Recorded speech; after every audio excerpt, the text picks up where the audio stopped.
Salut à tous. Bon, je suis obligé de te refaire la vidéo parce que j'avais oublié de brancher le micro, donc je t'ai fait 25 minutes de vidéo dans le vide et j'avais pas envie de te refaire une voix off dessus parce que je me serais pas rappelé exactement de tout ce que j'ai raconté.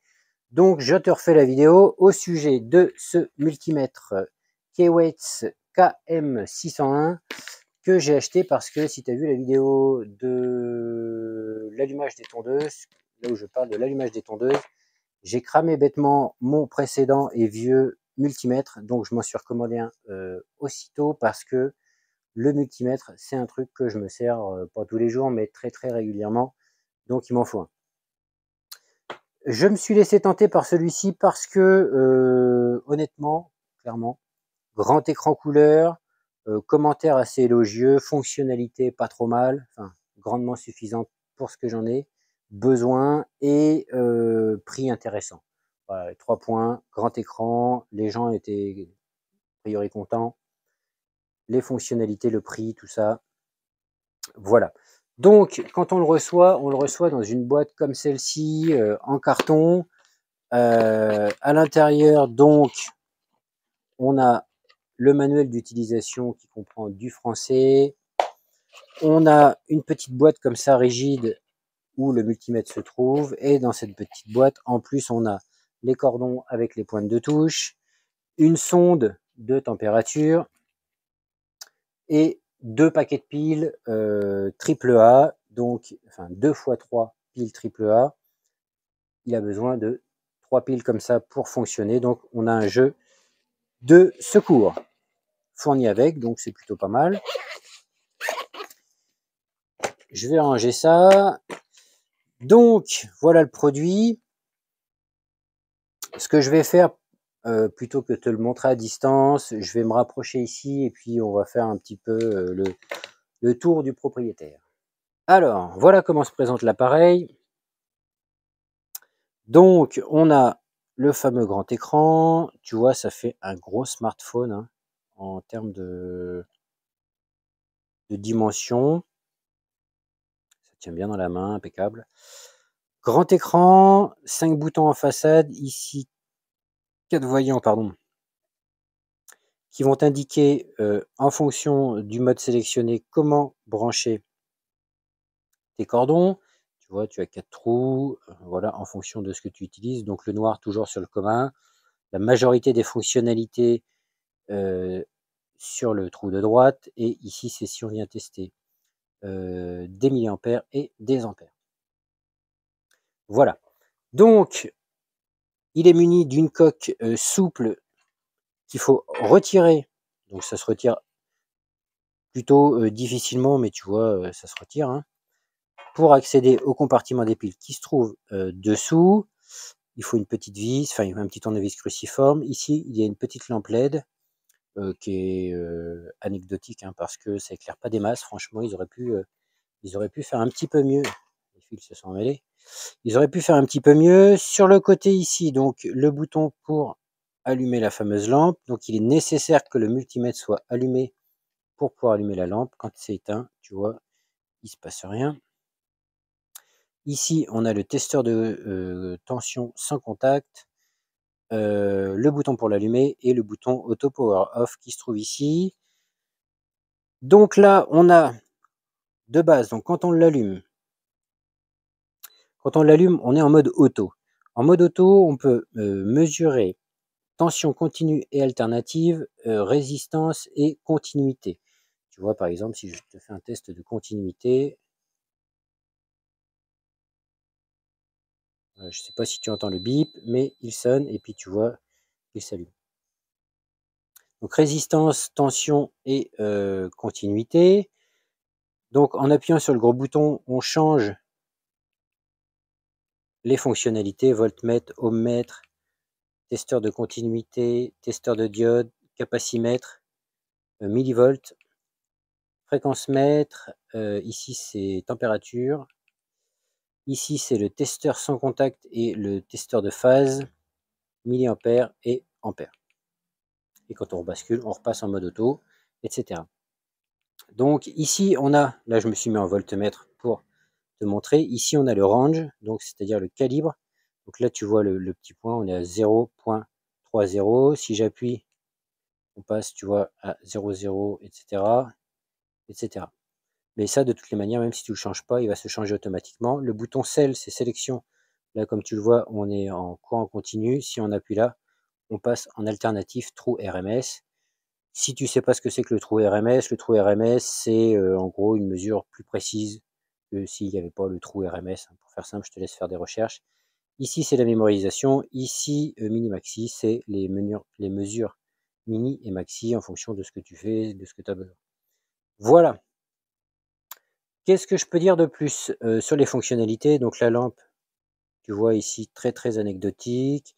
Alors, je ne vais pas te éteindre la lumière, mais bon, voilà, ça peut dépanner. Clairement, ça peut dépanner. Seulement, il ne faut pas compter dessus pour y voir à 100 mètres, quoi. Là, tu vois, j'avais sorti un gros condensateur de démarrage, enfin un condensateur de démarrage, disons pas un condensateur d'électronique, pour te faire un test. Donc un condensateur, tu le décharges, tu prends un tournevis, tu fais toucher les deux côtés, histoire de le décharger et d'être tranquille. Là, je vais me mettre comme ça. Donc là, tu vois, par exemple, pour le range, je ne sais pas si tu vas le voir, mais il met des nanofarads, là, comme ça.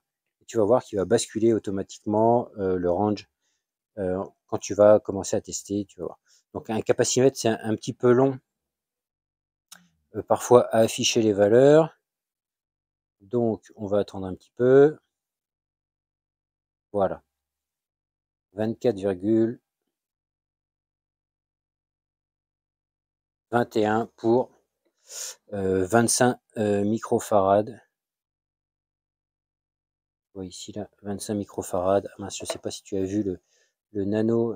Je vais essayer de te le montrer. Je vais essayer de te faire ça d'une main. Hop. Alors attends. On va pas y arriver.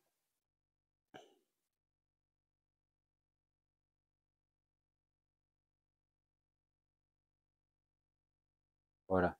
Tu vois le micro, le nano qui est passé en micro là sous le 2 du 21 par exemple. 24,21 microfarads. Voilà.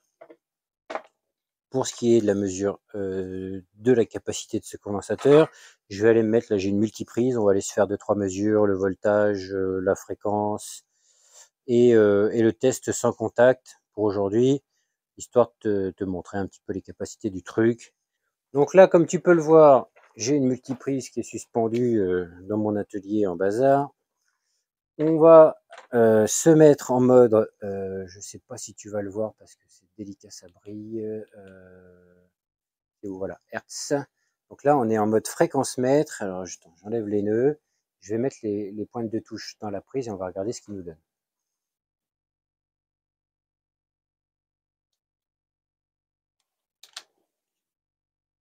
Voilà.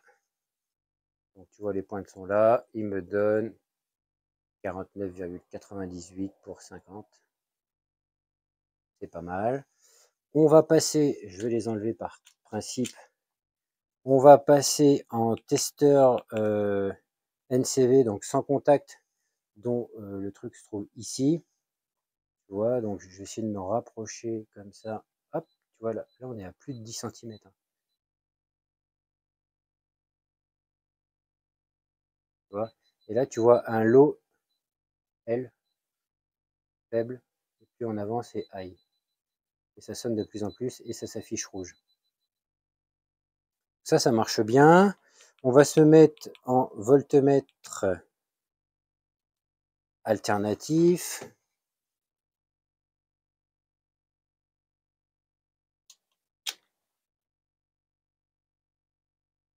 Ah, j'ai eu peur, il ne s'affichait pas. Et donc là, pour 230 volts, on a 227,56. Voilà, globalement, hein, ça marche pas trop mal. Et tu vois, on a même ici la fréquence, même en voltmètre, on a directement le voltage et la fréquence sur le même affichage, quoi. Ça, c'est cool.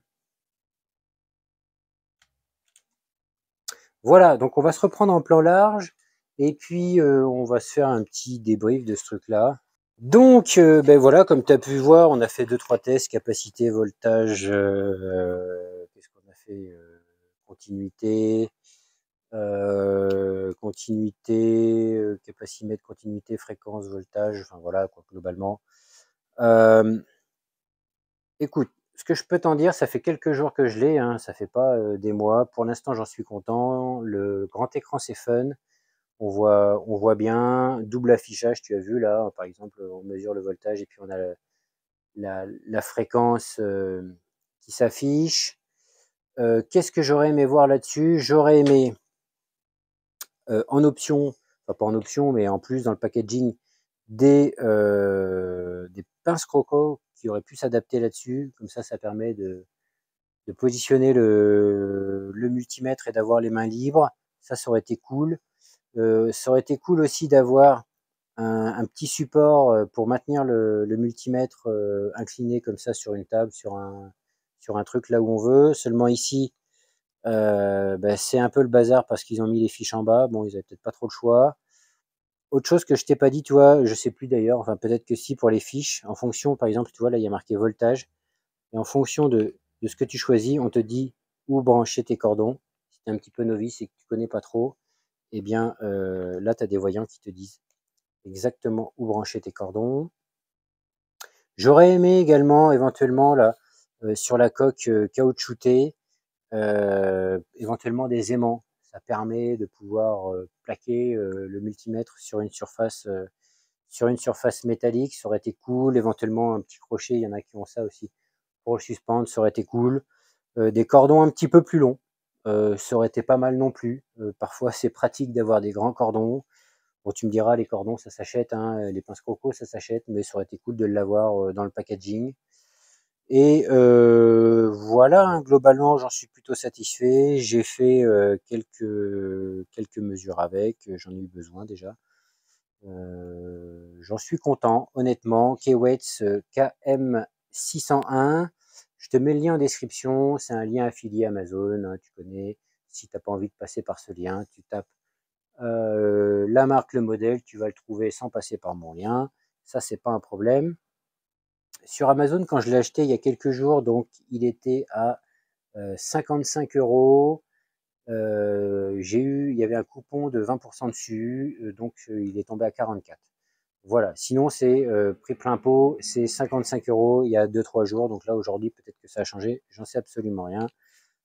Ça c'est sur Amazon, peut-être qu'on le trouve ailleurs également, j'en ai aucune idée. J'ai pas cherché, j'en voulais un rapidement, et donc pour en avoir un rapidement, aujourd'hui tu as Amazon ou, voilà, ou des sites pro mais avec énormément de frais de port pour l'avoir en 24 heures. C'est assez compliqué, ou alors d'aller au magasin, mais alors ici, voilà, j'aurais jamais trouvé une machine comme ça. Donc voilà pourquoi j'ai fait ce choix-là. Pour l'instant, j'en suis content. Si vraiment c'est la galère, enfin s'il y a une merde là-dessus, bah écoute, j'hésiterai pas comme à chaque fois à refaire une vidéo sur les produits pour dire que je le recommande pas. Pour l'instant, j'en suis content. Je vais pas te le recommander. Tu as vu le produit, tu t'en penses ce que tu veux. Pour mettre les piles, je sais pas si je te l'ai dit, donc faut enlever la coque en plastique. On a le compartiment à piles, et si tu veux, parce que donc il y a des fusibles. Alors ça, je suis pas allé voir. Et pour les fusibles, il y a 4 vis et on démonte tout le derrière du multimètre pour accéder au fusible. Voilà, il y a 2 fusibles, 10 ampères et je sais plus, je crois que c'est 600 milliampères en fonction des mesures. Voilà, j'espère que ça t'a plu et que cette petite présentation t'a plu. Je te dis à la prochaine. N'hésite pas bien sûr à t'abonner, mettre le petit pouce si ça t'a plu, ça fait toujours plaisir. Salut!